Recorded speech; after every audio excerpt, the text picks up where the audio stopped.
कोई व्यक्ति ऐसा है जो पुनर्जन्म में विश्वास रखता है? आप में से कितने लोग ऐसे हैं जो यह मानते हैं कि मनुष्य कहीं से आया है और मृत्यु के पश्चात फिर कहीं जाएगा? ऐसे कौन से मनुष्य हैं जो विश्वास करते हैं? हाथ ऊपर कीजिए अपना।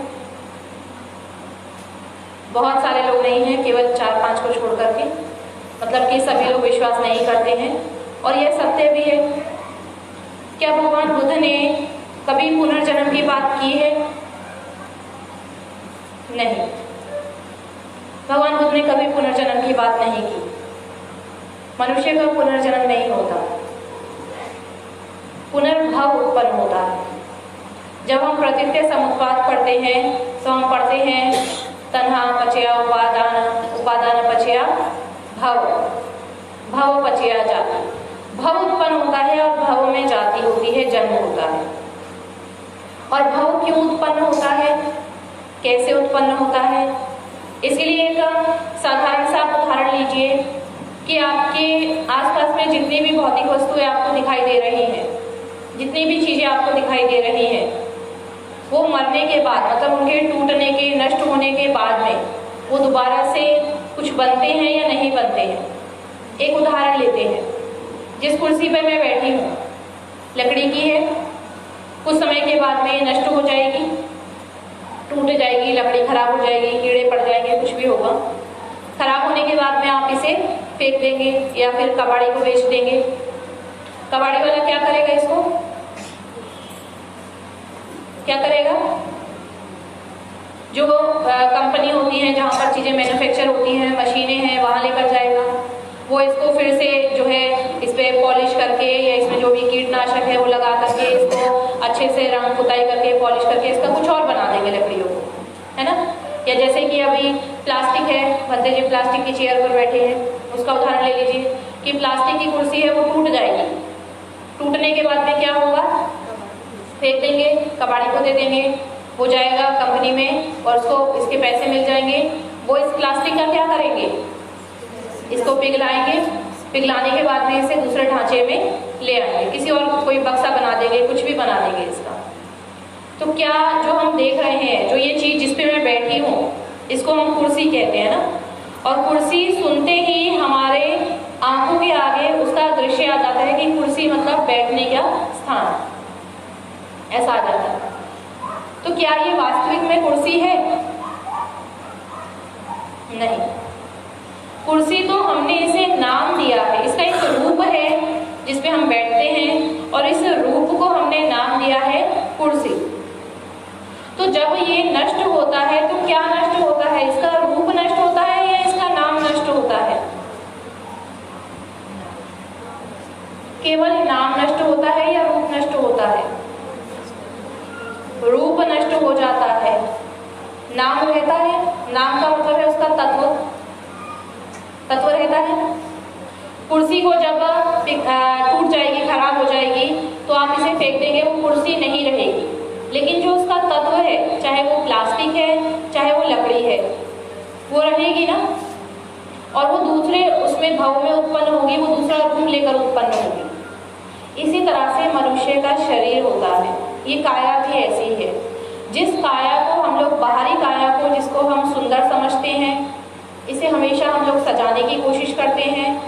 ये सुंदर जो काया है, ये क्या है? बाहरी रूप है और ये एक दिन नष्ट हो जाएगा। लेकिन जो इसका तत्व है, इसका तत्व क्या है? कर्म, चित्त, चेतसिक, जिससे हम कर्म का निर्माण करते हैं। तो मनुष्य का ये बाहरी रूप नष्ट हो जाता है। जिस प्रकार से कुर्सी नष्ट हो गई, लेकिन जिस प्रकार से कुर्सी का तत्व प्लास्टिक बचा रहा और वो दूसरे रूप में पैदा हुआ, इसी तरह से मनुष्य का जो तत्व है, जो चित्त है, कर्म है, वो बचे रहते हैं, वो नष्ट नहीं होते हैं और वो फिर से पैदा होते हैं। लेकिन पुनर्जन्म का अर्थ है कि जैसा आपका रूप अभी है वो वैसे का वैसा ही पैदा हो जाए, कि इस कुर्सी के प्लास्टिक को पिघलाकर वापस कुर्सी बना दी जाए। ऐसा तो नहीं हो सकता, है ना। तो जैसे आप हैं, आप ऐसे के ऐसे दोबारा पैदा नहीं हो सकते। आपका भव बदलेगा। और भव बदलेगा कैसे? कर्मों की वजह से। एक बहुत अच्छी बात कहती हूँ कि यदि जो मनुष्य पुनर्भव में विश्वास नहीं करता है, पुनर्जन्म में विश्वास नहीं करता है, कर्म है, कर्मों का फल है, इसमें विश्वास नहीं करता है, तो आप क्यों नहीं जाकर के बैंक लूटते? क्यों नहीं अपने दुश्मनों को मार देते? मार सकते हैं ना। जो व्यक्ति गरीब है, जिसके पास पैसा नहीं है, या आप लोगों में से भी सभी जो भी हैं मध्यम वर्गीय परिवार से हैं या गरीब परिवार से हैं, यदि कर्मों का फल नहीं है, आपको उसका कोई फल नहीं मिलेगा, तो आपको चिंता किस चीज की है? जाकर चोरी कीजिए, बैंक लूटिए, पैसा आ जाएगा, ऐश कीजिए, कर सकते हैं ना। लेकिन हमारी जो मानसिक परंपराएं हैं, जो हमारी बनी हुई है, हम लोग नहीं जानते हैं, लेकिन वो कहीं ना कहीं बनी हुई है। और हम ये जानते हैं कि हम बुरे कर्म करेंगे तो कुछ ना कुछ तो उसका रिजल्ट हमें मिलेगा, कुछ ना कुछ तो विपाक उसका मिलेगा हमें, ऐसा हम जानते हैं। तो इसी कर्म की वजह से हम लोग जो है बार बार भव में उत्पन्न होते हैं। अरहंतों की, बुद्धों की जो स्थिति होती है, वहाँ कर्मों का अंत हो जाता है, वहाँ कर्मों का निर्माण नहीं होता है, इसीलिए वो दोबारा किसी भी भाव में उत्पन्न नहीं होते। लेकिन हम लोग साधारण मनुष्य हैं, हमारा चित्त राग, द्वेष, मोह से भरा हुआ है, इसलिए हम लोग बार बार भाव में उत्पन्न होते हैं। और उसके लिए हमें कर्मों को जानना जरूरी है कि किस कर्म की वजह से क्या परिणाम मिलता है, कौन कौन से कर्म होते हैं जो हमें करने चाहिए, कौन कौन से कर्म होते हैं जो हमें नहीं करने चाहिए, कर्म वास्तविकता में है क्या, कर्म का मूल क्या है, कर्म को नष्ट कैसे किया जाए, ये सारे प्रश्नों का जवाब हमें ढूंढना होगा। तो इसी के विषय में आज मैं बताने वाली हूँ आप लोगों को। और आशा है कि अगर आप श्रद्धापूर्वक ध्यान से एक एक शब्द को सुनेंगे तो आपको पता चलेगा कि कर्म है और कर्म का फल है और किस प्रकार के कर्म से कैसा भाव उत्पन्न होता है। तो सबसे पहले हम लोग कर्म की बात करते हैं कि कर्म है क्या। जैसे कि आप अभी बैठे हैं यहाँ पर, आप कोई काम नहीं कर रहे हैं, तो क्या कर्म का निर्माण हो रहा है या नहीं हो रहा है? कर्म का निर्माण हो रहा है या नहीं हो रहा है? कुछ लोग कह रहे हैं हो रहा है, कुछ लोग कह रहे हैं नहीं हो रहा है। कर्म का निर्माण हो रहा है, मानसिक कर्म का, क्योंकि मन आपका पूरी तरह से यहाँ नहीं है, मन भटक जाता है बीच बीच में, और जहाँ भटकता है वहाँ कर्म का निर्माण राग द्वेष मोह से वो कर्म का निर्माण करना शुरू कर देता है। कर्म का जो अर्थ है वो है चेतना से। भगवान बुद्ध ने बड़े ही सरल शब्दों में कर्म को सीधा सीधा चेतना कहा है। कर्म क्या है? कर्म चेतना है। हम लोग दिन में बहुत सारे ऐसे काम करते हैं जिसमें हमारी कोई चेतना नहीं होती है, और यदि हमारी चेतना नहीं है तो क्या वो कर्म कहलाएगा? नहीं, वो कर्म नहीं कहलाएगा। जैसे कि एक भगवान बुद्ध के समय की एक घटना है। एक भिक्षु थे जो कि चक्षु विहीन थे, मतलब कि आंखों से देख नहीं सकते थे। एक दिन वो ऐसे ही वन में चहल पहल करने के लिए चल रहे थे और उनके पैरों के नीचे आकर कुछ कीड़े मकोड़े मर गए। कुछ उपासकों ने यह देखा और वो बुद्ध के पास जाकर के उस भिक्षु की शिकायत करने लगे कि वो तो प्राणी हिंसा करता है, वो तो कीड़ों को मारता है, जीवों को मारता है। तो बुद्ध ने उन उपासकों को फटकारा और बुद्ध ने कहा कि वो प्राणी हिंसा नहीं कर सकता। क्यों नहीं कर सकता? पहला तो चक्षु विहीन है, वह देख नहीं सकता है, और दूसरा यदि वह देख भी सकता तो भी वह अरहंत था, और अरहंत की चेतना कभी भी प्राणी हिंसा की नहीं हो सकती। अब सोचिए, जो व्यक्ति चक्षु विहीन है, जो देख ही नहीं सकता है, उसके पैर के नीचे आके कीड़े मकोड़े तो मर रहे हैं, लेकिन उसकी चेतना तो नहीं है उनको मारने की, तो इसलिए वो कर्म का निर्माण नहीं हुआ। एक और उदाहरण अगर हम अपने दैनिक जीवन से लें, जिस प्रकार से एक डॉक्टर होता है, वो मरीज का इलाज करता है, मरीज का इलाज करते समय यदि वो मरीज की मृत्यु हो जाती है तो क्या हमारा डॉक्टर की चेतना थी उसको मारने की? क्या डॉक्टर का जानना चाहता है और वो उसको मारता है तो क्या वहां कर्म का निर्माण हुआ? मारने की तो मारा दोनों ने है, डॉक्टर ने भी मारा, चेतना है। तो हम लोग इल्जाम किस पे लगाते हैं? दूसरों पर कि अरे उसने ऐसा किया तो मेरे साथ ना वो बड़ा प्रसन्न होता है दूसरों से दुख पाकर। वो कहता है कि मेरा जो अकुशल कर्म था चलो उसका फल निपट गया, कम से कम दोबारा तो नहीं मिलेगा। तो इसीलिए हम जब भी दुखी होते हैं तो हम दूसरों पर इल्जाम डालते हैं। भगवान बुद्ध के समय में भगवान बुद्ध को देवदत्त ने मारने की कोशिश की, सभी लोग जानते हैं। चिंचा मानविकाओं ने उन पर झूठे इल्जाम लगाने की कोशिश की, ये भी सभी लोग जानते हैं। भगवान बुद्ध 6 साल तक कड़ी तपस्या की, अपनी भोजन की मात्रा एक दाने तक सीमित कर दी, ये भी उनके कर्मों का फल था। तो वो किसी भी चीज़ से चिंतित नहीं हुए। क्यों नहीं चिंतित हुए? क्योंकि वो जानते थे कि मेरे अकुशल कर्मों का फल मिल रहा है मुझे और जल्दी ही खत्म हो जाएगा। लेकिन हम जरा सा भी दुख आते ही बड़ी जल्दी चिंतित हो जाते हैं और दूसरों को बोलते हैं कि तेरी वजह से मैं दुखी हुआ।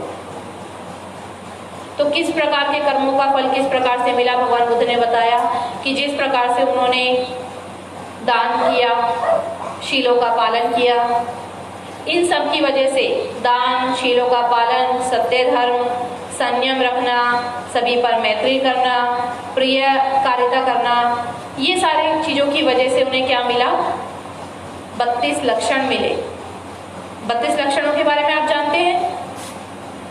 जो भी एक महान पुरुष पैदा होता है कुछ 32 लक्षणों के साथ में, वे 32 लक्षण यदि वह मनुष्य, यदि वह व्यक्ति सांसारिक जीवन में रहता है तो वो चक्रवर्ती राजा बनता है, और यदि वह व्यक्ति गृह त्याग कर सन्यासी होता है तो वह बुद्ध बनता है।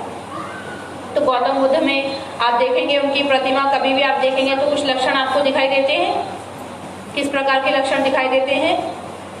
कान लंबे, बाल घुंघराले, सर का बीच का भाग उठा हुआ, उंगलियां बराबर, काया लंबी, गर्दन सुरीली, आंखें हिरण की तरह, पैर के बीच में चक्र, तलवे के बीच में चक्र, इस तरह की चीजें, वो 32 लक्षण उनको मिले। किसकी वजह से? कर्मों की वजह से। ये उनके कर्मों का फल था। लेकिन देवदत्त ने उन्हें परेशान किया, चिंचा मानविका ने उन पर इल्जाम लगाया, ये भी क्या था? उनके कर्मों का ही फल था। अब मनुष्य को कर्मों का फल कैसे मिलता है? यदि कोई व्यक्ति प्राणी हिंसा करता है, मारता है, जान से मार देता है, तो उस प्राणी हिंसा करने का फल क्या मिलता है उसको? कि वह अल्पायु होता है, उसकी आयु लंबी नहीं होती। अभी हम देखते हैं अपने आसपास में बहुत सारा क्या था, इसकी वजह से क्योंकि उसने प्राणी हिंसा की होगी। भगवान बुद्ध के समय में आपने महामोगलाना भिक्षु का नाम सुना होगा। भगवान बुद्ध अपना उन्हें दायां हाथ मानते थे। तो महामोगलाना जो थे उनकी भी हत्या हुई थी। वो अरहंत थे, वो चाहते तो बच सकते थे, उन्होंने बचने की कोशिश भी की, लेकिन वो जानते थे कि मैं अपने कर्मों के फल से बच नहीं पाऊंगा, इसीलिए वो समर्पित हो गए और उन्हें जो डाकू थे, लुटेरे थे, वो मार पाए जो उनके दुश्मन थे। तो भगवान बुद्ध ने कहा था कि उन्हें अपने कर्मों का फल मिला है। उन्होंने भी अपने पूर्व भव में अपने माता पिता की हत्या की, इसलिए इस जन्म में उन्हें हत्या से मरना पड़ा। तो आप जानिए कि यदि आपके घर में भी आपका कोई भी प्रियजन अल्पायु में च्युति को प्राप्त होता है तो उसका कारण क्या है? कि उसने किसी न किसी भाव में प्राणी हिंसा की होगी। बहुत सारे मनुष्य ऐसे भी हैं जो 100 साल से ऊपर भी जीते हैं। क्यों? क्योंकि कहीं ना कहीं उन्होंने किसी प्राणी को मरने से बचाया होगा, इसलिए वो दीर्घायु हैं। एक तो होता है जान से मारना, एक होता है सिर्फ पीटना। जैसे कि आप बच्चों को मारते हैं ना, बच्चों को मारने में तो चेतना नहीं होती ना, लेकिन हम बाहर किसी से लड़ाई हो जाती है तो मारते हैं, तो पीटते हैं। जान से मारने की वो नहीं होती है, लेकिन फिर भी मारते हैं। तो जब हम मारते हैं तो किसी भी शस्त्र से मारना, हथियार से मारना, उसका क्या फल होता है कि वो व्यक्ति बहुत ज़्यादा रोगों से पीड़ित रहता है। बच्चे पैदा होते हैं, बच्चे पैदा होते ही उनको अनेक बीमारियां होती हैं। कई बच्चों को पैदा होते ही वेंटिलेटर पर रखना पड़ता है, अनेक तरह की बीमारियां पैदा हो जाती हैं। वो क्यों होती हैं? क्योंकि अपने पूर्व भव में किसी न किसी को शस्त्र से हमला, हथियार से हमला उसने किया होगा, तो इस जन्म में उसे रोगों से पीड़ित रहना पड़ता है पैदा होते ही। जिस तरह से आपका बच्चा अगर स्वस्थ है, जब आपने अपने बच्चे को गर्भ में रखा, जिस तरह से आपने उसकी देखभाल की, जो बच्चा इस तरह से बहुत रोगों के साथ पैदा हुआ है, क्या उसकी माता ने गर्भ में रहते हुए उसकी देखभाल नहीं की? उसी प्रकार से की थी ना, जैसे आपने की ऐसे ही उन्होंने की, लेकिन फिर भी वो इतने रोगों के साथ पैदा हुआ। तो भव है, कर्मों का फल है। कोई व्यक्ति बहुत ज़्यादा गुस्से वाला है, द्रोही है, विद्रोही है, द्वेष रखने वाला है, ऐसा व्यक्ति का फल क्या होता है? वो बहुत ही बदसूरत पैदा होता है, कुरूप पैदा होता है। लेकिन जो इसका उल्टा है, क्रोधित की जगह जो बहुत ही प्रसन्नशील रहने वाला है, मुदिता का भाव रखने वाला है, हमेशा हर किसी से मंगल मैत्री करने वाला है, वह व्यक्ति बहुत ही सुंदर पैदा होता है। इसी तरह से आप लोग दान करते हैं संघ को। जब संघ को दान करते हैं तो किस किस प्रकार का दान करते हैं? चीवर दान करते हैं, भोजन दान करते हैं, काशार्पण दान करते हैं, जरूरत की वस्तुएं जो हैं वो दान करते हैं, आसन दान करते हैं, विहार दान करते हैं। लेकिन जो व्यक्ति इनको दान नहीं करता, उसका फल क्या होता है कि वह अल्पभोगी होता है, वो गरीब होता है, दरिद्र होता है। इन चीज़ों का अर्थ हमें यहाँ से भी जान लेना चाहिए कि यदि इस सृष्टि के निर्माता सच में कोई ईश्वर है, तो इस ईश्वर ने सभी लोगों को समान क्यों नहीं बनाया?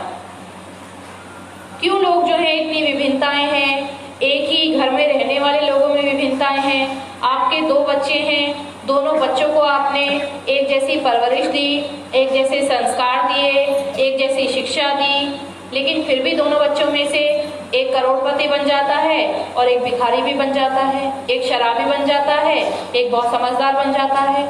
होता है या नहीं? तो ये विभिन्नताएं क्यों हैं? सिर्फ और सिर्फ कर्मों का फल है। कर्मों का फल होगा तो ये विभिन्नताएं होंगी। जिसने जैसा कर्म किया उसको वैसे ही फल से विभिन्नताएं मिली हैं। तो अभी हमने देखा कि जिस प्रकार से अगर किसी की आयु कम होती है तो उसने प्राणी हिंसा की होगी, उसका फल मिला। कोई बहुत रोगी है तो उसने जरूर शस्त्र से हमला किया होगा। कोई कुरूप है, बदसूरत है तो उसने जरूर क्रोध किया होगा, द्रोह किया होगा, द्वेष रखा होगा।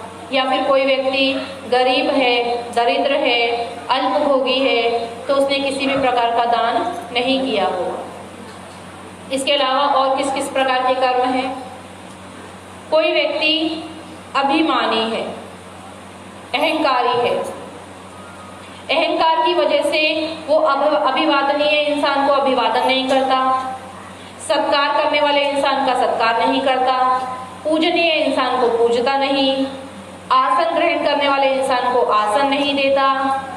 इस प्रकार का व्यक्ति कैसा फल भोगता है? नीच कुल में पैदा होता है। नीच कुल जानते हैं? नीच कुल में पैदा होता है। और सबसे आखिर का कि जब हमारी प्रज्ञा का अर्थ है बुद्धिमता।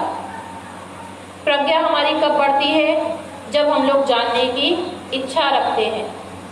जो व्यक्ति प्यासा है धम्म का, जो व्यक्ति समय समय पर प्रश्न खड़ा करता है संघ के सामने, कैसे प्रश्न कि क्या कुशल है, क्या अकुशल है, क्या दोष है, क्या निर्दोष है, क्या करना चाहिए, क्या नहीं करना चाहिए, कौन सा कर्म करने से दीर्घकालीन सुख की प्राप्ति होगी, कौन सा कर्म करने से दीर्घकालीन सुख की प्राप्ति नहीं होगी। जो ऐसे प्रश्न समय समय पर अपने मन में लाता है और संग से उनका शंकाओं का समाधान ढूंढता है, ऐसा व्यक्ति महाप्रज्ञावान होता है, उसकी प्रज्ञा निरंतर बढ़ती है। लेकिन जो व्यक्ति ऐसा जानने की चेष्टा नहीं रखता है, ऐसे जानने के लिए हमेशा तत्पर नहीं रहता है, वो व्यक्ति क्या होता है? दुष्प्रज्ञावान होता है, दूषित चित्त वाला होता है, मूर्ख होता है, उसकी प्रज्ञा कभी नहीं बढ़ती। इस प्रकार से कर्मों का फल हमें मिलता है। तो आप अपने आप में जानिए, अपने आप को विश्लेषण कीजिए, अपने आप का निरीक्षण कीजिए कि आप में से इनमें कौन सी कमी है।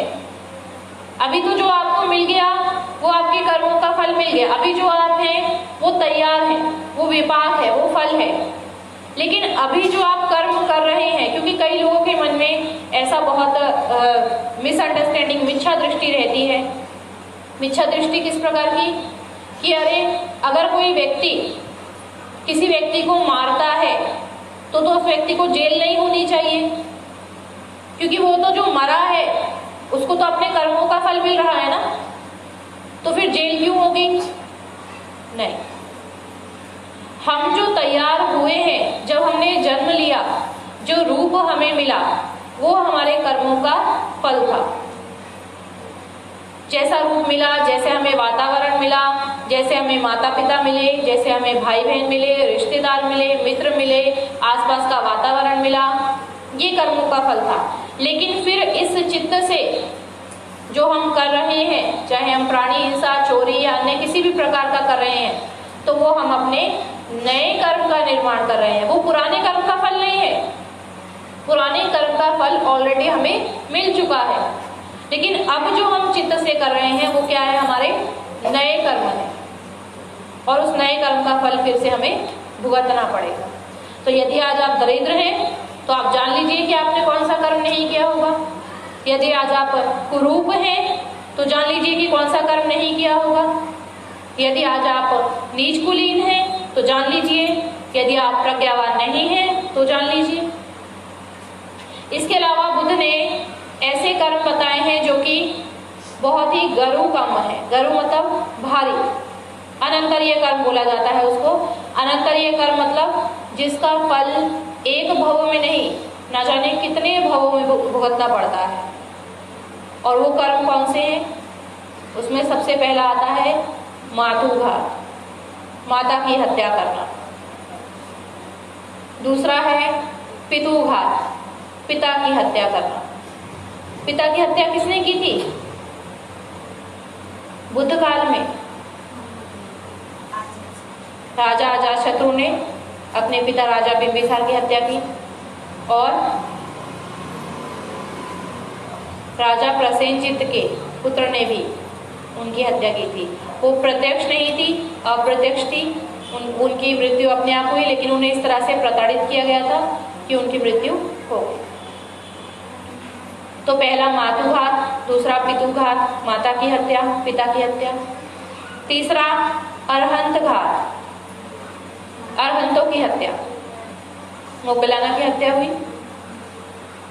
चौथा बुद्धं लोहित, बुद्ध का घात तो कोई नहीं कर सकता, लेकिन उनको चोट पहुंचाने की जो चेष्टा होती है वो कर सकते हैं, जिस प्रकार से देवदत्त, चिंचा मानविका, अन्य लोगों ने की, राजा अजातशत्रु ने भी की। तो बुद्ध को चोट पहुंचाने की जो चेष्टा होती है वो भी अनंतरीय कर्म है। और सबसे आखिर का संघ भेद।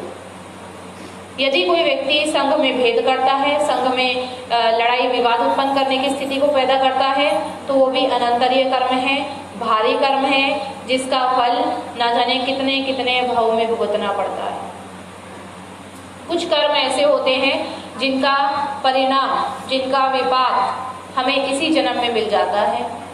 कुछ कर्म ऐसे होते हैं जिनका विपाक हमें अगले भाव में मिलता है, और कुछ कर्म ऐसे होते हैं जो ना केवल एक भाव में बल्कि ना जाने कितने भाव में हमारे साथ में रहते हैं और हमें उसका रिजल्ट, परिणाम मिलता रहता है। अब कोई व्यक्ति कहे कि मैंने बाहर का खाना खा लिया और मेरा पेट खराब हो गया। अरे पेट खराब नहीं हुआ है, ये तो मेरे कर्मों का फल है। तो ऐसा है क्या? नहीं। मिलिंद प्रश्न में ऐसा ही एक सवाल राजा मिलिंद ने भंते नागसेन से पूछा कि यदि आप कहते हैं कि सभी कर्मों का फल है, तो फिर हमें किसी चीज के लिए चिंता ही नहीं करनी चाहिए, कोई भी मार सकता है, कोई भी कुछ भी कर सकता है। तो भंते नागसेन ने उनको बताया कि नहीं, बहुत सारे ऐसे हमारे कर्म हैं जिनका फल हमें मिलता है, लेकिन कुछ चीजें ऐसी भी हैं जिनका मूल कर्म नहीं है, जिनकी जो जड़ है वो कर्म नहीं है। कैसे कैसे हैं? 8 प्रकार के बताए। पहला, हवा का बिगड़ जाना। हवा का प्रकोप जो है वो बिगड़ जाता है। अभी गर्म हवा चल रही है, थोड़ी देर में ठंडी चलने लगेगी, तो ऐसा होगा तो जिसकी रोग प्रतिरोधक क्षमता कम है तो वो तो बीमार पड़ेगा ही पड़ेगा ना। और यदि वो बीमार पड़ जाए और वो कहे नहीं ये तो मेरे कर्मों का फल है, नहीं, ये कर्मों का फल नहीं, ये किसका फल है? हवा का बिगड़ जाने का फल है, इसका मूल कर्म नहीं है। और ये ऐसा है कि आपको तुरंत उसका परिणाम मिल रहा है, हवा बिगड़ी और आपकी तबीयत खराब हुई। तो ये पहला है। दूसरा, पित्त का प्रकोप बढ़ जाना। शरीर में पित्त होती है, यदि पित्त का प्रकोप बढ़ जाता है तो अनेक प्रकार की बीमारियां जो होती हैं वो जन्म ले लेती हैं। तो पित्त का प्रकोप बढ़ जाने से भी हमारी तबीयत खराब होती है, लेकिन अगर तबीयत खराब होती है तो वो जो है हमारे कर्मों का फल नहीं है, वो उसका मूल कोई कर्म नहीं है। तीसरा, कफ का बढ़ जाना। खांसी है, खांसी बढ़ जाती है। खांसी क्यों बढ़ी? ठंडी चीज खा ली तो खांसी बढ़ गई, या कोई गलत चीज खा ली जो आपको पचती नहीं है तो खांसी बढ़ गई। डाइजेस्ट नहीं हुआ है खाना जो गले में अटका है, उसकी वजह से खांसी आ रही है। अनेक प्रकार हो सकते हैं। ठंडा पानी पी लिया, तो इसका मूल कर्म नहीं है, ये क्या है? सिर्फ कारण है जो आपको तुरंत परिणाम देते हैं, मूल कर्म नहीं है। चौथा, हो सकता है ये तीनों की वजह से ही, हवा भी बिगड़ी, पित्त भी बढ़ा, कफ भी बढ़ा और आप बहुत ही बीमार हो गए। और बहुत ही ज़्यादा बीमार होने से क्या हुआ? हॉस्पिटल में एडमिट होना पड़ा। अब कोई कह रहे नहीं मैं तो हॉस्पिटल में एडमिट हूँ, मेरे कर्मों का फल है। नहीं, मिथ्या दृष्टि है, गलत दृष्टि है, गलत दृष्टि नहीं पालनी। पांचवा, ऋतुओं का बिगड़ जाना। मौसम बदलता है ना, अभी जैसे गर्मी खत्म हो रही है, ठंड शुरू हो रही है। अभी कई लोग खांस रहे थे यहाँ पर बैठकर, अब कोई खांस रहा होगा तो दूसरा सोचेगा अरे कोरोना तो नहीं है ना? कोरोना नहीं, वो क्या है? मौसम का प्रकोप है। और अगर खांसी हो रही है तो कोई सोचे कर्मों का फल है? नहीं, मौसम का फल है। ऋतु बदलती है तो शरीर में परिवर्तन होते हैं, काया में परिवर्तन होते हैं। किसी के शरीर में कम परिवर्तन होते हैं, किसी के शरीर में ज़्यादा परिवर्तन होते हैं, लेकिन परिवर्तन हर किसी के शरीर में होते हैं मौसम के बदलने से। इसके बाद खाने पीने का बिगड़ना। खाना जो डाइजेस्ट नहीं होता वो खा लिया, कोई ऐसी नई चीज़ खा ली जिसके बारे में पता ही नहीं था, वो डाइजेस्ट नहीं हुई बाद में। बाहर का खा लिया, वो डाइजेस्ट नहीं हुआ। मौसम के अनुसार नहीं खाया तो डाइजेस्ट नहीं हुआ। तो जो पाचन शक्ति अगर हमारी अच्छी नहीं है तो खाना पचेगा नहीं, और पचेगा नहीं तो क्या होगा? बीमारी बनेगी। अब पेट खराब हो गया तो कोई कहे कर्मों का फल है, नहीं मैं तो खाऊंगा वही खाऊंगा जो मैं खा रहा था, ये तो मेरे कर्मों का फल है, पेट बिगड़ रहा है। तो भाई ये कर्मों का फल नहीं है, ये क्या है? खाने पीने का बिगड़ना है, इसका मूल कर्म नहीं है, इसका कर्म से कोई लेना देना नहीं है। ये आपने खाया तो आपकी तबीयत खराब हुई। इसके बाद में एक अंतिम जो आता है वो आता है कर्मफल। कर्मफल जो है वो उसका मूल जो है वो कर्म होता है, और इसी के कारण हमें बहुत सारी चीजें मिलती हैं। बहुत सारी मेजर जो होते हैं, जैसे कि अभी संघ की भी बात करें तो संघ के लिए भगवान बुद्ध जो नियम बनाए हैं, उन नियमों में कुछ नियम ऐसे हैं जो गरुकम हैं, जो भारी कर्म हैं, जिसको करने से संघ को चीवर ही छोड़ना पड़ता है और उसका फल हमें मिलेगा। चीवर छोड़ना तो अभी का परिणाम हो गया, लेकिन उसका फल हमें भुगतना पड़ता है। लेकिन बहुत सारे कर्म ऐसे हैं जो छोटे छोटे नियम हैं, और छोटे छोटे नियम को समय परिस्थिति के अनुसार यदि संघ अनदेखा कर देता है समय परिस्थिति के अनुसार, तो उसका फल नहीं होता। जैसे कि एक छोटा सा नियम ले लीजिए कि विकल्प भोजन का नियम है कि शाम को भोजन नहीं करना है। यदि कोई संघ है और संघ को लिए यात्रा में है, बीमार है या किसी भी तरह की जरूरत है और वो शाम को भोजन करता है, तो क्या उसका कर्म निर्माण हुआ? नहीं। कर्म निर्माण तब होगा जब वो लोभ की भावना से भोजन करता है कि अरे आज तो अच्छा खाना बना है, चलो आज तो शाम को खा ही लेता हूँ। वो लोभ आया, और लोभ आया तो कर्म का निर्माण हुआ और उसका फल मिलेगा। लेकिन जहाँ जरूरत है तो वहाँ कर्म का निर्माण नहीं हुआ।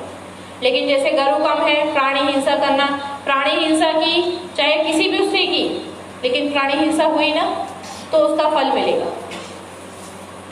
तो आपको जानना जरूरी है कि कर्म, कौन से कर्म का कौन सा फल मिलता है, कौन सा कर्म हमें करना चाहिए, कौन सा नहीं करना चाहिए। आज जो हमें विपाक मिला है, आज जिस परिस्थिति में हम लोग हैं, वो हम किन कर्मों की वजह से हैं। कौन सा कर्म किया कि हम गरीब हैं, कौन सा कर्म किया कि हम अमीर हैं, कौन सा कर्म किया कि हम निरोगी हैं, कौन सा कर्म किया कि हम रोगी हैं, कौन सा कर्म किया कि हमारी अल्पायु है या दीर्घायु है, कौन से कर्म से हम कुरूप हैं, कौन से कर्म से हम सुंदर हैं, कौन से कर्म से हम नीच कुल में जन्म लिया, कौन से कर्म से हमने उच्च कुल में जन्म लिया। ये सारी चीजें जानना बहुत जरूरी है। इसमें एक कर्म आता है ईर्ष्या का। सभी को जलन होती है ना एक दूसरे से। कोई आपसे, आपके परिवार में ही कोई आपसे सफल ज्यादा हो जाए, परिवार की तो बात छोड़िए, आजकल तो भाई भाई में भी अगर एक भाई ज्यादा सफलता को पाले तो दूसरा भाई उससे ईर्ष्या करने लगता है, जलन करने लगता है। और यदि ईर्ष्या का भाव रहता है तो उसका फल कैसा मिलता है कि वह व्यक्ति कभी भी बड़े पद पर आसीन नहीं हो पाता। वो चाहे कितनी ही मेहनत करे, लेकिन उसको काम में कभी भी बड़ा पद नहीं मिल पाता। वह हमेशा छोटे पद पे ही रहता है, जो व्यक्ति ईर्ष्या करता है। लेकिन जो मुदिता का भाव रखता है, मुदिता का अर्थ है दूसरों की सफलता में प्रसन्न होना या उसको प्रशंसित करना, तो वह व्यक्ति क्या होता है? बड़े पद पर आसीन होता है, कम मेहनत से भी। तो ये कर्म और फल का था। भगवान बुद्ध ने 4 प्रकार के और कर्म बताए कि कहाँ से कर्म शुरू होते हैं और कहाँ से कर्म अंत होते हैं। कर्मों का निर्माण कैसे, कर्म का फल हमें मिलता है। अब जैसे देखिए कि मनुष्यों में विभिन्नताएं हैं। आप लोग सभी स्वस्थ हैं, आपका पूर्ण शरीर है, आंख, नाक, कान, हाथ, पैर, सोचने समझने की शक्ति पूरा है। हर मनुष्य ऐसे ही पैदा होता है क्या? ऐसे ही पैदा होता है हर मनुष्य? नहीं। क्यों नहीं पैदा होता है? कर्म की वजह से, ये तो आपने जान लिया। लेकिन अगर उसने बुरे ही कर्म किए थे तो वो मनुष्य भूमि में क्यों पैदा हो गया? वो तो दूसरी भूमि में भी पैदा हो सकता था। भगवान बुद्ध ने 31 भूमियां बताई हैं। ये भी आपके सर के ऊपर से जाने वाली बात है, लेकिन धीरे धीरे जब धर्मों को जानेंगे तो समझ में आएगा। लेकिन यदि मनुष्य के अलावा और भूमियां हैं, मनुष्य से नीचे की भी भूमि है जहाँ वो कर्मों की वजह से जन्म लेता है, तो जो व्यक्ति इतना खराब स्थिति में पैदा हुआ है, मूर्ख पैदा हुआ है, विकलांग पैदा हुआ है, तो वो व्यक्ति मनुष्य भूमि में ही क्यों पैदा हुआ? क्यों नहीं वो नीची भूमि में चला गया?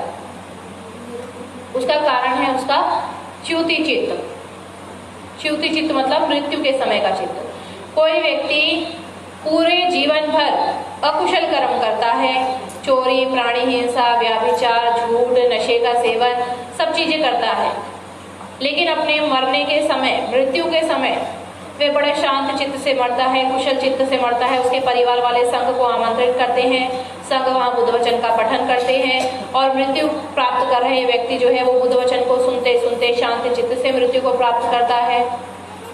तो वो च्युति चित्त जो उसका अंतिम चित्त है, उसकी वजह से वो कहाँ जन्म लेता है? मनुष्य भूमि में जन्म लेता है। लेकिन जो जीवन भर उसने अकुशल कर्म किए, उसका भी तो फल मिलेगा ना। तो उसका फल कैसे मिलता है कि मनुष्य भूमि में पैदा होने के बाद भी वो कैसा होता है? विकलांग होता है, कुपोषण का शिकार होता है, ऐसी जगह में पैदा होता है जहाँ खाने के लिए भी कुछ नहीं होता है। आज आप देखते हैं परिस्थितियाँ ऐसी हैं कि एक मनुष्य है, 2 सर हैं, 2 बच्चे हैं जुड़े हुए हैं, 2 ही हाथ हैं, 2 बच्चों के सर जुड़े हैं, 2 हाथ हैं, 2 पैर हैं। इसी तरीके से बच्चे पैदा होते हैं। तो वो क्यों मनुष्य भूमि में तो पैदा हुए क्योंकि अंतिम चित्त कुशल चित्त था, लेकिन पूरे जीवन जो अकुशल किया उसके परिणाम की वजह से उनको ऐसा भुगतना पड़ता है। तो ऐसा मनुष्य क्या करता है कि कुशल और अकुशल दोनों का परिणाम भुगतता है। अब इसी का एक और उदाहरण देती हूँ कि कोई मनुष्य ऐसा है जो जीवन भर तो कुशल कर्म करता है, अच्छे कर्म करता है, लेकिन मृत्यु के समय बड़ा असंतुष्ट हो जाता है। अरे मेरा वो काम रह गया, मेरा ये काम रह गया, मेरी इतनी संपत्ति रह गई, मेरे बीवी रह गई, मेरे बच्चे रह गए, मेरे माता पिता रह गए, मैं ऐसा करता वैसा करता, मेरी इतनी संपत्ति का क्या होगा। बड़े अकुशल चित्त से मरता है। तो अंतिम चित्त वहां उसे कहाँ जन्म देता है? जानवर में। आपने जानवर देखे? कुत्ते देखे? कुत्ते कोई कुत्ते तो ऐसे हैं जो गली में घूम रहे हैं, लेकिन बहुत सारे कुत्ते ऐसे हैं कि आपसे भी ज्यादा वीआईपी ट्रीटमेंट मिलता है उनको, है ना। बड़ी बड़ी गाड़ियों में घूमते हैं, एसी में घूमते हैं, अच्छा अच्छा खाना मिलता है। तो क्यों? कुत्ते तो वो भी हैं और वो भी हैं, क्योंकि अंतिम चित्त च्युति चित्त अकुशल उत्पन्न हुआ। अकुशल चित्त की वजह से वो जानवर भूमि में पैदा हुए, लेकिन बाकी जीवन में तो कुशल किया था ना, तो उसका तो परिणाम मिलेगा। और उसका परिणाम कैसा मिलता है कि उन्हें अच्छा जगह मिलती है, एकदम वीआईपी जगह मिलती है रहने के लिए। तो आप देखिए कि विभिन्नताएं क्यों है। यही विभिन्नताओं का कारण है। कारण और परिणाम दोनों सिद्धांत चलते हैं। यदि किसी चीज का कारण है तो उसका परिणाम जरूर मिलेगा आपको, और कारण नहीं होगा तो परिणाम भी नहीं होगा। तो प्रकार के कर्म बताए है। एक व्यक्ति गलत कर्म करता है, अकुशल कर्म करता है, और अकुशल ही उसको परिणाम मिलता है। जैसे कि अभी बताया कि कोई व्यक्ति अगर गलत कर्म कर रहा है और मृत्यु के समय भी च्युति चित्त भी उसका अकुशल ही रहता है, तो वो क्या करेगा? जानवर भूमि में पैदा होगा। कोई व्यक्ति कुशल कर्म करता है और मृत्यु के समय भी कुशल चित्त उत्पन्न रहता है, तो पैदा होगा, स्वस्थ पैदा होगा और अच्छे से पैदा होगा, अच्छा रहेगा, आसपास का वातावरण अच्छा रहेगा। एक व्यक्ति ऐसा होता है जो दोनों कर्म करता है, तो उसे दोनों का परिणाम मिलेगा। वो व्यक्ति हम लोग हैं। हम लोगों के जीवन में सुख और दुख दोनों आते हैं ना। कभी आनंदित भी होते हैं, कभी दुखी भी होते हैं। तो ये क्यों? क्योंकि हमने कुशल और अकुशल कर्म दोनों किए थे, और आज हम फिर से वही कर रहे हैं। हम लोग कुछ कुशल भी करते हैं और कुछ अकुशल भी करते हैं, जिसका परिणाम फिर से हमें वही मिलेगा कि कभी हमें आनंद भी होगा और कभी हमें दुख भी होगा। तो ये, और चौथा कर्म कौन सा होता है? ना तो कुशल ना अकुशल, और वही होता है कर्मों का अंत। वहाँ कर्म खत्म हो जाते हैं, नष्ट हो जाते हैं, और वो व्यक्ति अरहंत पद को प्राप्त करता है। फिर उसका कोई विपाक नहीं है, कोई फल नहीं मिलता उसे, क्योंकि कर्मों का निर्माण नहीं हुआ ना। अब अगर आप कहें कि बुद्ध है या अरहंत हैं, भोजन तो करते हैं। आप भोजन क्यों करते हैं? आप लोग भोजन क्यों करते हैं? अच्छा, जीवित रहने के लिए भोजन करते हैं या भोजन खाने के लिए जीवित रहते हैं? जीवित रहने के लिए भोजन करते हैं ना? नहीं। यदि आप सच में जीवित रहने के लिए भोजन करते तो आप गाजर मूली घास खाकर भी जीवित रह सकते थे ना। जो भोजन हम पकाकर खाते हैं उससे ज्यादा पौष्टिक तत्व, उससे ज्यादा न्यूट्रिएंट्स तो वो कच्ची सब्जियों में होते हैं। लेकिन हम भोजन को पकाते हैं, मसाले डालते हैं और उसे स्वादिष्ट करके लोभ से भरे हुए भोजन को हम करते हैं। तो भोजन हम किस लिए करते हैं? लोभ के कारण। भोजन तो बुद्ध भी करते थे ना, तो क्या उनका लोभ था? नहीं। तो जब आप लोभ से भरे हुए चित्त से भोजन करते हैं तो आपके कर्म का निर्माण होता है। बुद्ध के चित्त में लोभ नहीं था, भोजन तो वो भी करते हैं लेकिन लोभ नहीं है, चेतना नहीं है, तो वहां कर्म का निर्माण नहीं होता। आप अपने बच्चे को डांटते हैं, मारते हैं, तो क्या आप सच में चाहते हैं कि वो मर ही जाए? नहीं, वहां द्वेष भावना नहीं होती ना, चेतना नहीं होती, तो वो कर्म का निर्माण नहीं होता। लेकिन अगर आप दुश्मन को मारते हैं तो चाहते ना वो मर ही जाए, कोई भी दुश्मन होता है तो इसका मतलब वहां चित्त किससे भरा होता है? द्वेष से भरा होता है। और वहाँ चेतना होती है मारने की। तो फर्क होता है चेतना का। अब ये आपको कर्म और फल समझ में आया होगा कि कैसे कर्म का कैसा फल मिलता है, किसकी वजह से विभिन्नताएं होती हैं, कारण होता है तो परिणाम होता है। इसके बाद में सीधे सीधे शब्दों में मैं आपको कर्म के लिए बताती हूँ कि कर्म 3 तरीके से किया जाता है, कायिक कर्म, वाचिक कर्म और मानसिक कर्म। काया, वचन और मन से।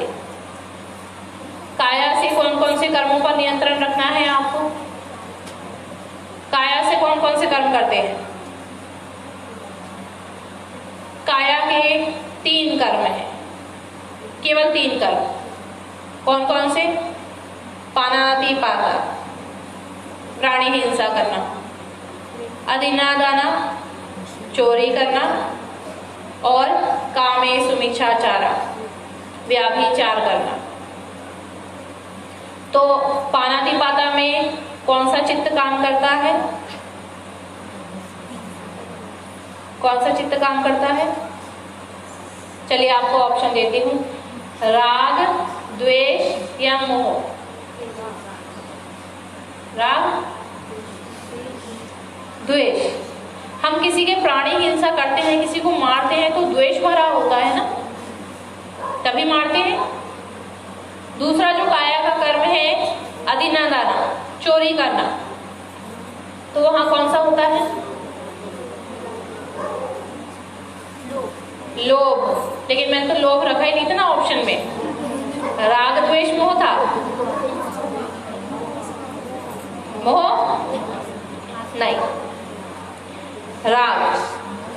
राग जो है वो लोभ का ही परिवार है। लोभ कभी अकेले नहीं होता, लोभ के साथ में बहुत सारी चीजें आती हैं। लोभ के साथ में तृष्णाएं आती है, लोभ के साथ में आसक्ति आती है, लोभ के साथ में राग आता है, आशाएं आती है, इच्छा आती है, उम्मीदें आती हैं। तो राग जो है वो लोभ का ही परिवार है। तो जब हम चोरी करते हैं तो हमारा लोभ होता है, लोभ का मतलब राग होता है। और कामेषु मिच्छाचारा, पर पुरुष पर स्त्री गमन करना, वहां कौन सा चित्त काम करता है? राग, द्वेष, मोह। बताइए, अभी लग रहा है सबकी नींद खुल गई। राग।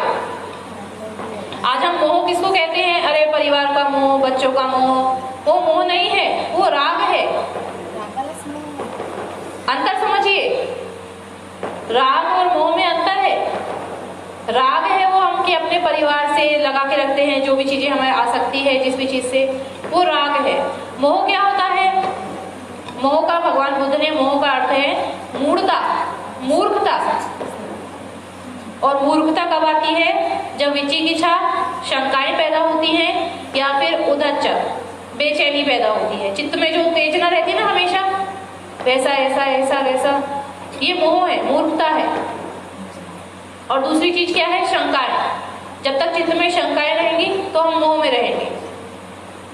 लेकिन यदि हम काम वासना जगाते हैं तो वो क्या है? राग है।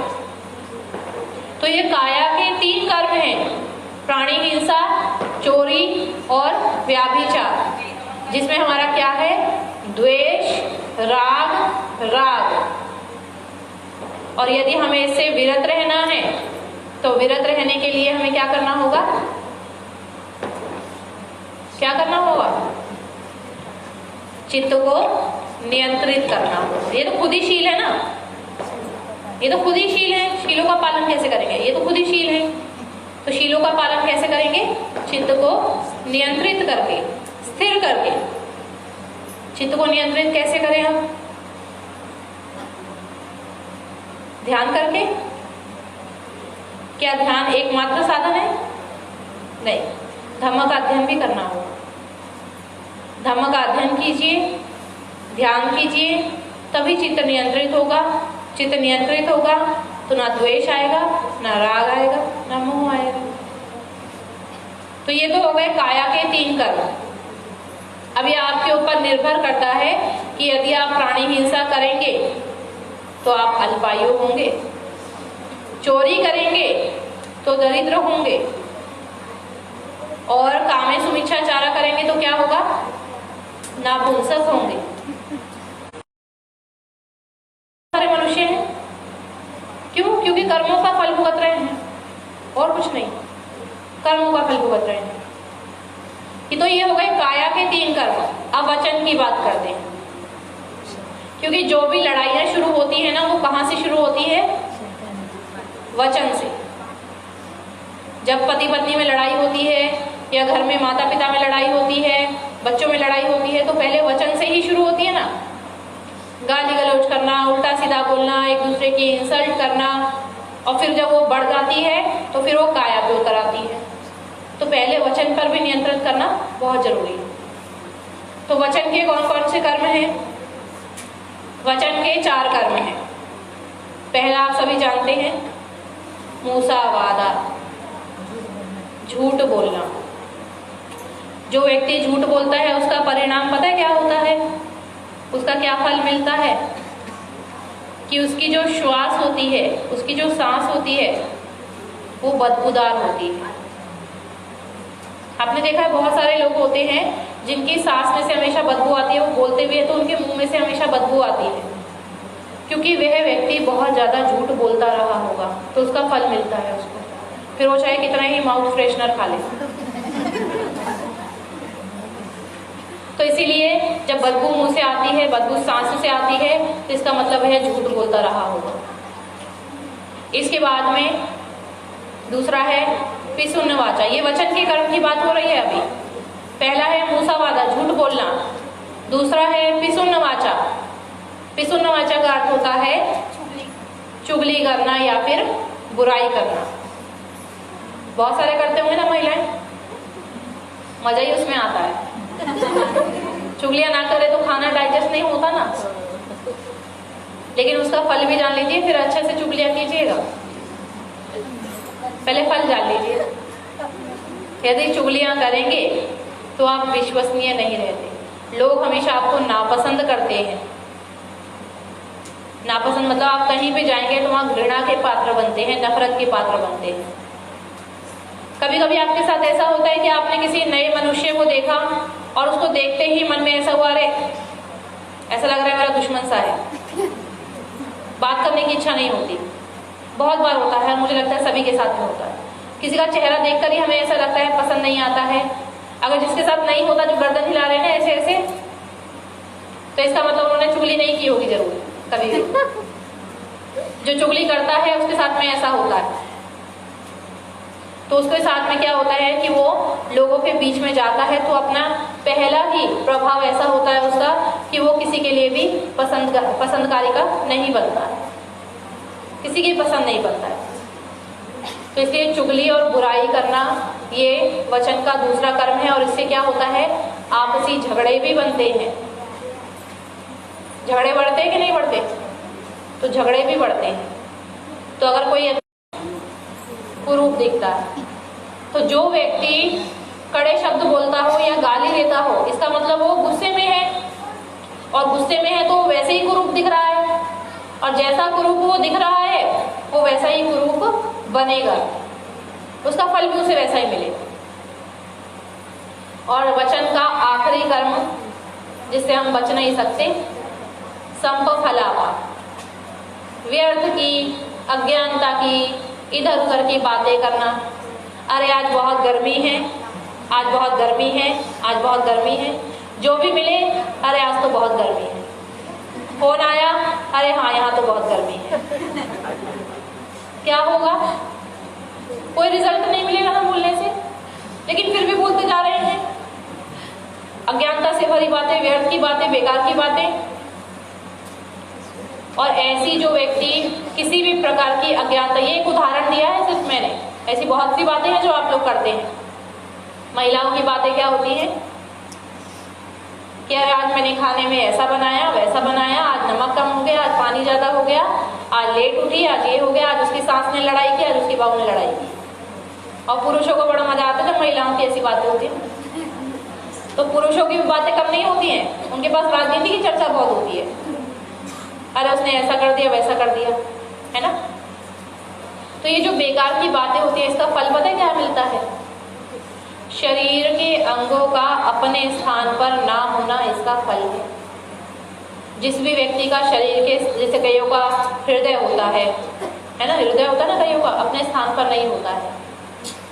कईयों के और भी शरीर के अंग होते हैं, कईयों की आंखें भी ऊपर होती हैं, कईयों की नाक टेढ़ी होती है, मुंह टेढ़ा होता है, हाथ टेढ़े होते हैं। तो शरीर का अपने स्थान पर ना होना, शरीर के अंगों का, ये संभव फलापा का परिणाम है, उसका फल है। जो आज आपको सही शरीर मिला है, इसका मतलब आपने पहले ज्ञानवर्धक बातें की होंगी, और आज के बाद भी अगर आप ज्ञानवर्धक बातें करेंगे तो आपको सही शरीर मिलेगा। बेकार की अज्ञानता की बातें करेंगे तो क्या होगा? शरीर बिगड़ जाएगा। तो ये काया के 3 कर्म हुए, पानातिपाता, प्राणी हिंसा, द्वेष से भरा हुआ, अधीनादाना, चोरी, राग से भरी हुई, और कामेषु मिच्छाचारा, व्याभिचार, राग से भरा हुआ। इसके बाद जो वचन के 4 कर्म हुए, कौन कौन से? मूसावादा, झूठ बोलना, द्वेष से भरा हुआ, पिसुनवाचा, चुगली या बुराई करना। चुगली या बुराई क्यों करते हैं हम लोग? राग, द्वेष या मोह। अगर हम किसी की चुगली करते हैं या किसी की बुराई करते हैं तो राग होता है, द्वेष होता है या मोह होता है? द्वेष। किसी से हमें ईर्ष्या होती है, जलन होती है, किसी की कोई बात हमें पसंद नहीं आती है, तभी तो उसकी चुगली करते हैं, बुराई करते हैं। तो वो द्वेष की ही तो भावना है। और फिर अगला वचन का कर्म जो है, कड़े शब्द या गाली देना, तो वो भी क्या है? किसका कारण है? उसका कारण क्या है? द्वेष। क्या कारण है? द्वेष। और संभफलापा। संभफलापा मतलब बेकार की बातें। बेकार की बातें क्यों करते हैं? बताइए।